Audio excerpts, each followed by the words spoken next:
In the last 3 episodes, I've taken you through my journey from surviving schooling and becoming an educator, from finding my voice with innovative teaching to understanding the system's immune response to excellence. Today, I want to share what happened when I finally stepped outside that broken system and how that perspective revealed not just what's wrong with education, but what's coming next. Welcome back to the Bell Rebellion. I'm Esme, and today we're exploring how leaving the system gave me the clarity to become the educational anthropologist I was always meant to be. You know, with my background in family counseling and drug intervention therapies, I fully understand the grief cycle. And as an autistic person, I realize I tend to over-intellectualize things, especially my emotions. But in this case, it really served me well to move me from that very vulnerable, raw state into a place of moving forward. I'd like you to understand something crucial about what happened when I handed in my resignation. I did not have 1 minute, 1 second, 1 hour of regret. Sometimes people make big life decisions like that and then immediately regret what they did. That thought did not enter my mind, not once, and it's been 7 months since that happened. That tells me I was moving in exactly the right direction. But here's what really crystallized everything for me.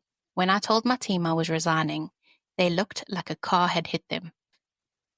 Complete shock and disbelief. And on the last day of the academic school year, and my last day, I organized this beautiful Oscar-style ceremony for the children. Champagne glasses with juice, fancy dress, and individualized certificates for every teacher and class that I had created for them personally. I need to give you some context about recognition in my foundation phase school culture. Every year at our award ceremony, I made it very clear to teachers that we celebrate effort, perseverance, diligence, kindness, and critical thinking. Not looks, not luck, but consistent behavior and character. This wasn't a policy, it was daily practice, an ethos. Even during our assemblies or even regular lessons, I'd make space to thank teachers individually in front of the children. I'd say to the children, let's thank Teacher X for this really cool lesson. I think it took a lot of effort and careful planning, and we should celebrate that. I was modeling for children how to recognize genuine effort and appreciate others' contributions. The week before my departure, we had our prize-giving ceremony, which is a really big deal at the school. Following the same philosophy, I took time to publicly thank each individual teacher for their hard work in front of all of the families and parents, celebrating their effort, their perseverance through challenges, their dedication to the children. What struck me afterward was that not one of my foundation phase colleagues thought to reciprocate, to say goodbye or thank me publicly in front of the children and families on my last day. This wasn't about personal recognition. It was about a missed educational opportunity. After years of me modeling appreciation and teaching children that we celebrate people's efforts and contributions, they couldn't demonstrate this basic character formation principle when it mattered most.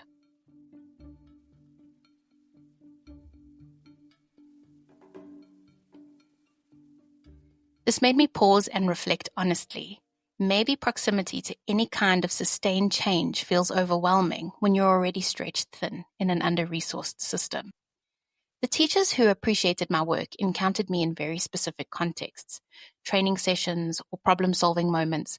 My direct team lived with the daily reality of working alongside someone pushing for constant improvement, which I can understand might feel relentless even when well-intentioned. Donella Meadows' foundational work on system thinking helped me understand this dynamic more clearly. She uses a bathtub analogy. If the drain and the tap are both running, you get equilibrium. Systems change requires understanding both inflows and outflows. I realized I wasn't just dealing with slow change. That would be like a partially open drain, which is natural and understandable. I was encountering something different. Active resistance, people deliberately opening the drain while wondering why there was no water. But Meadows also talks about stocks in systems, the things you can see, feel, count, or measure. Stocks can function as buffers, delays, or shock absorbers. And this made me wonder, in this system, What kind of stuck was I? Meadows explains that the presence of stock allows inflows and outflows to be independent of each other. Was my constant pushing for change like a tap turned to full blast while the system's drain remained slow?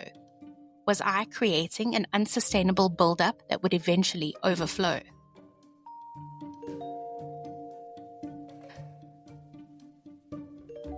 And more importantly, was I causing chaos in my own well-intentioned way?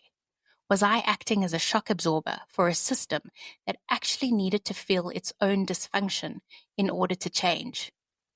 Sometimes systems need to experience the full impact of their problems before they're motivated to transform. By buffering that discomfort, by trying to fix everything myself, was I inadvertently preventing the natural pressure that could have led to genuine systemic change? Here's the question that really stopped me in my tracks. Was I functioning as a reinforcing feedback loop?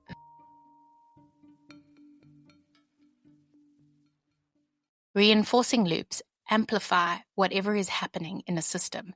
They create exponential growth or exponential decline. I began to see a pattern. My excellence triggered colleague insecurity, which created resistance, which made me push harder for change, which increased their resistance, which made the system more entrenched in its dysfunction. Even with the best intentions, I may have been creating a vicious cycle that strengthened the very resistance I was trying to overcome.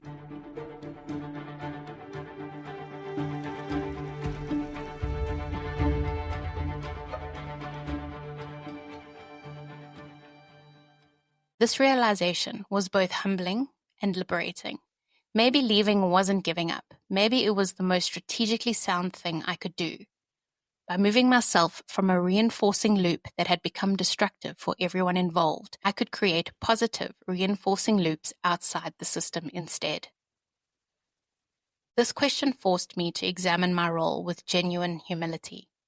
Even though my intentions were good, even though I was trying to serve children better, I had to ask myself, was my constant push for improvement actually enabling the system to progress? Or was I inadvertently creating resistance by being too much, too fast for people who were already stretched thin?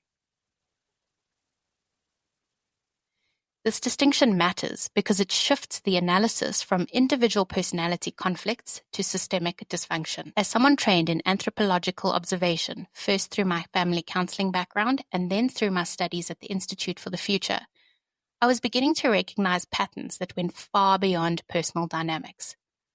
What made this even more revealing was the contrast.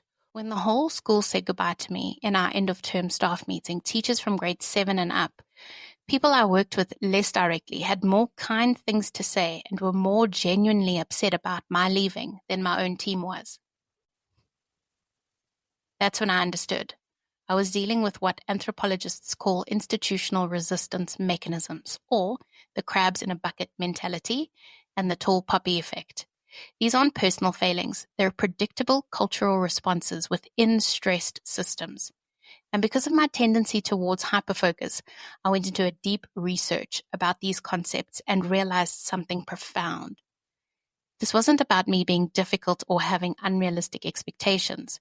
This was about an entire culture of resistance to excellence that the system itself had created. But what Meadows taught me is that individual behavior is always occurring within larger system structures. And sometimes what looks like personal conflict is actually a system protecting itself from change. Understanding my role as a stock in that system helped me see that my intensity around standards, my impatience with inefficient processes, these weren't just personality quirks, these were system responses, and they may have been creating unintended dynamics that actually hindered the very progress I was trying to create.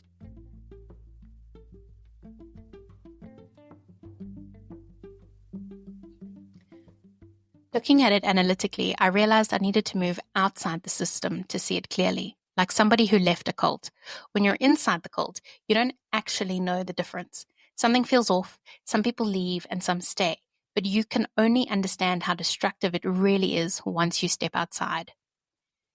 It's about recognizing that forgiveness doesn't mean accepting broken systems, and understanding doesn't mean excusing harmful behavior. That's what leaving felt like for me. Finally, protecting that questioning kid who had been labeled rebellious or wanting education to make sense. I realized I couldn't keep trying to reform people who had been systematically conditioned to resist the very growth that would help them serve children better. But my heart really breaks for the progressive teachers who are still trapped inside these systems. Some of them haven't even actualized their progressiveness yet because there's no one for them to look up to help mold and mentor them. It's like having natural musical talent, but growing up when no one plays any instruments. You might even hum interesting melodies, but you don't realize you're actually a musician because you've never seen what musicianship looks like. The challenge I've encountered is that sometimes I can see so far around a corner that people don't believe me because it seems impossible. Sometimes this pattern recognition feels isolating because you see problems others aren't ready to address. That's not their failing. It's often about the timing and the context. So I spent months studying at the Institute for the Future, learning how to use signals that aren't so quiet and subtle, learning to relate them back to people in the here and now, so it makes sense and isn't so far-fetched. When ChatGPT first launched to the public, a friend of mine working in the computational physics industry told me I needed to pay attention to this technology. He'd been working with it in other LLM models and recognized that this was going to fundamentally change how we think about information processing. Within a few months of him introducing it to me, I'd started experimenting and began introducing it to my lessons with my third graders. I noticed that while high school teachers were concerned about plagiarism and cheating, my mind went in a completely different direction, toward understanding the learning opportunities it created. If kids cheat and plagiarize, they're not doing it because they're malicious. They're doing it out of fear. I started creating resources that I shared with other teachers, micro lessons on how to use AI for admin tasks and lesson planning. I'd tell my team, let's work smarter, not harder. If AI can help you with lesson planning, why not use it so you can actually relax when school ends? I sat in one-on-one meetings with individual teachers, training them to use AI appropriately for our context and in their specific classes. I discovered that my way of communicating seemed to work well with AI, possibly because of my neurodivergence, and in how I process and structure information. I found myself creating templates and frameworks that other educators started asking for. Then I created what I call the AI Bloom's-Maslow integration framework. You can't have higher order thinking if students don't feel psychologically safe. So I layered AI as the tool that could simultaneously address both cognitive challenge and emotional needs. I made it available for free because I wanted teachers to make proper decisions for the benefit of their kids. And then a teacher from another school found my work on LinkedIn, copied my entire anatomy of thought framework, and presented it to her administrator as her own creation. Initially, I was bummed and really frustrated, not just about the theft, but because she hadn't implemented it properly. But then I realized what this actually meant. There was a genuine hunger for this kind of systematic thinking about AI in education. This validated something important.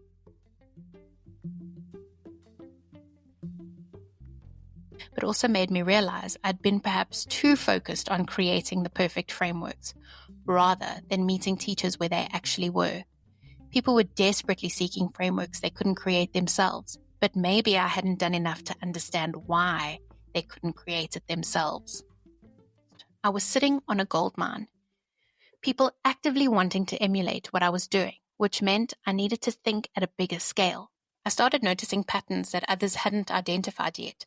While colleagues focused on AI detection and preventing cheating, I found myself thinking about deeper questions. What does authentic learning look like? How do we develop critical thinking? What ethical considerations should guide our use of these tools? I remember one executive committee meeting where I raised concerns about South Africa's POPIA Act, that we needed permission from parents before posting children's names, work, or faces on social media. Everyone looked at me sort of confused, but in a very inconvenienced way. This was generally the look I got in senior meetings when I raised ethical, interpretability, and responsibility concerns. like I was the idiot. Then, one colleague seriously suggested we could buy facial recognition software to identify which children we weren't allowed to post, and then blur their faces. I thought, are you insane? Facial recognition software is highly controversial and dangerous, and running children's faces through it would still violate the very privacy laws we were trying to protect. Not to mention the governance issue and where to even buy it. That's when I knew I was dealing with people who fundamentally didn't understand the ethical implications of technology. Though, I'll admit, my frustration in that moment probably didn't help anyone learn. My rigid focus on upholding ethical principles and protecting our learners meant I'd missed the opportunity to actually educate. Since leaving the system, I've been able to see the bigger picture with startling clarity. In January 2025, I published my forecast about the bifurcation of education, predicting that we're rapidly moving through phases where education will split into AI-dependent, standardized systems versus AI-augmented, human-centric approaches. We're currently watching this play out in real time. The surveillance obsession in higher education is the perfect example. Instead of asking, what has the student learned, institutions are asking, how can we catch them cheating? They're using 3-year-old assignments to assess students in 2025. Then they're acting surprised when AI can complete it so easily.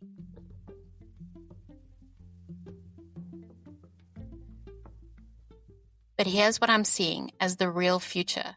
The 3 most critical skills for the next 20 years will be curation, synthesis, and translation. AI can organize information, but that's what schools currently still teach kids to do.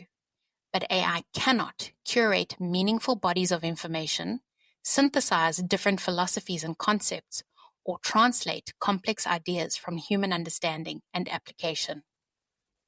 A properly trained integrity officer wouldn't just run plagiarism detection. They would curate the student's sources, synthesize how the pieces should connect, and translate that analysis into insights about learning gaps or pedagogical failures. They would ask, if this student plagiarized, what's happening in the classroom that created that fear?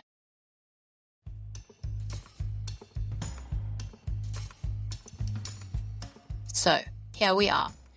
I've moved from trying to save individual starfish on the beach to understanding the entire ecosystem that creates the conditions where starfish wash ashore in the first place. The education system doesn't just have problems, it actively creates the resistance that prevents its own improvement. But understanding this pattern is the first step towards transformation. When we recognize that resistance to innovation isn't personal but systematic, we can approach change with both compassion and clarity.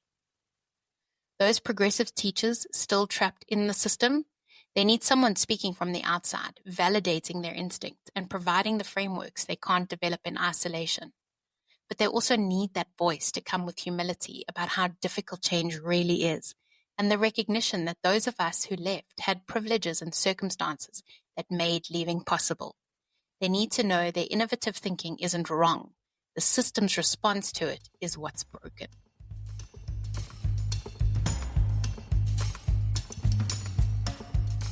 In Season 2 of The Bell Rebellion, we're going deeper into the forecasting and strategy that can guide us through this transformation.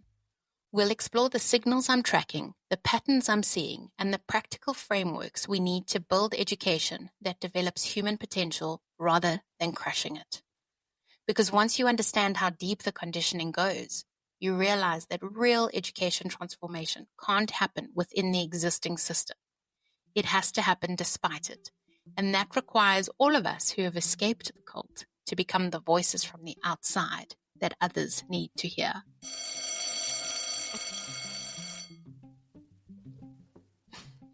This has been The Bell Rebellion.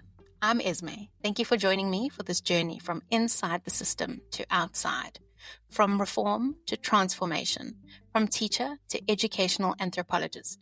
The rebellion doesn't just end here, it evolves. Until next season, keep questioning, keep building, and remember, your vision of what education could be isn't too ambitious. The system's vision of what it should remain is too small. The end. Yes, my life has seen some wasted time. I have suffered for the peace inside my mind. And some things are better